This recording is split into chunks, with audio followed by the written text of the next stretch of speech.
Beef മോളി വെച്ചല്ലോ, പിന്നെ പൊട്ടല്ലേ? അത് ഞാൻ വന്നിട്ട് ഉണ്ടാക്കിക്കോളാം. ആ ഫോൺ വയ്ക്കാൻ അങ്ങോട്ട്. ആ പിന്നെ ഇക്കുറി ജോപ്പന്റെ വീട്ടിൽ പോയാൽ കണ്ണുകൂടി ഒന്നും നടക്കത്തില്ല. അങ്ങനെ വല്ലതും തീരുമാനിച്ചു വെച്ചിട്ടുണ്ടെങ്കിലേ അതങ്ങ് തീർച്ചയാക്ക്. ഫോൺ വെച്ചേ. അല്ല പിന്നെ എലിപ്പിച്ചാലേ ഈ ഫോൺ നിർത്തി. അല്ല പിന്നെ വേണ്ട. അതെ, ഇത് ആഹാരത്തിന് മുമ്പ് കഴിക്കാനുള്ളത്, ഇത് ആഹാരത്തിന് ശേഷം കഴിക്കാനുള്ളത്. ഒരുപാടുള്ളത് കൊണ്ടേ പ്രത്യേകം പ്രത്യേകം കൊടുക്കണമെന്ന് പറഞ്ഞ് സീനിക്കോ ചേൽപ്പിച്ചതാ. നേരം സന്ധ്യ ആയല്ലോ, എന്നാ പിന്നെ ആഹാരത്തിന് മുമ്പുള്ള തന്നെ കഴിച്ചേക്ക്. നോമ്പൊന്നും ഇല്ലാത്തോണ്ടേ എലിപ്പച്ചായിക്ക് ഫുഡൊക്കെ നേരത്തെ അടിക്കാമല്ലോ. എന്നാ പിന്നെ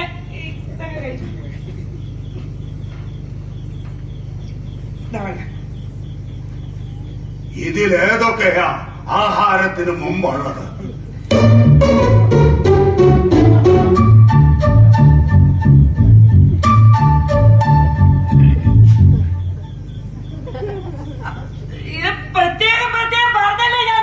പക്ഷെ ഞാൻ പ്രത്യേകമല്ലല്ലോ വാങ്ങിച്ചത്.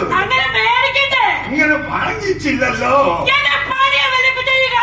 എന്നെ പറയുന്നോ? എടി, ഒരു കാര്യം വെക്കുമ്പോ ഉത്തരവാദിത്തമാണ് മടി, ഉത്തരവാദിത്തം. 10-15 ഗുളിക കയ്യിൽ വെച്ചത് അത് ആഹാരത്തിന് മുമ്പുള്ളതങ്ങ് ചാമ്പിക്കോന്ന് പറഞ്ഞാൽ ഞാൻ എന്താ ചെയ്യാനാ?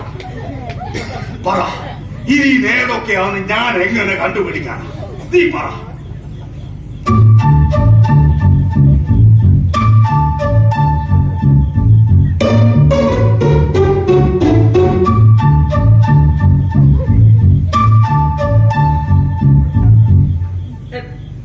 എന്റെ ഒരു ഊഹം വെച്ചിട്ടേ ഈ മഞ്ഞയും റോസും കാസ്പൂൾ ഗുളിയാണ് ആഹാരത്തിന് മുമ്പുള്ളതെന്നാ. ഒറ്റയാട്ടി നിന്റെ ഊഹത്തിന് ഗുളിക കഴിക്കാനിരിക്കുന്നവനാണ്.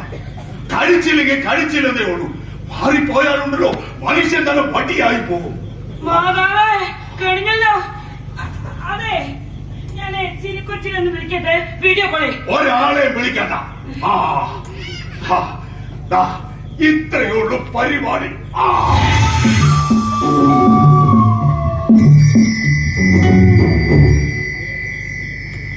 എന്റെ കർത്താവേ, ഇത് എനിക്ക് കുറ്റമാവണം. ഉത്തരവാദിത്വത്തോടെ ജോലി ചെയ്യാൻ പഠിക്കണം. എപ്പോഴാ വിളിക്കട്ടെ പറഞ്ഞു കൊടുക്കുന്നത് ഞാൻ. ഇങ്ങനെ ഒരുത്തിയാണോടാ നീ അപ്പൻ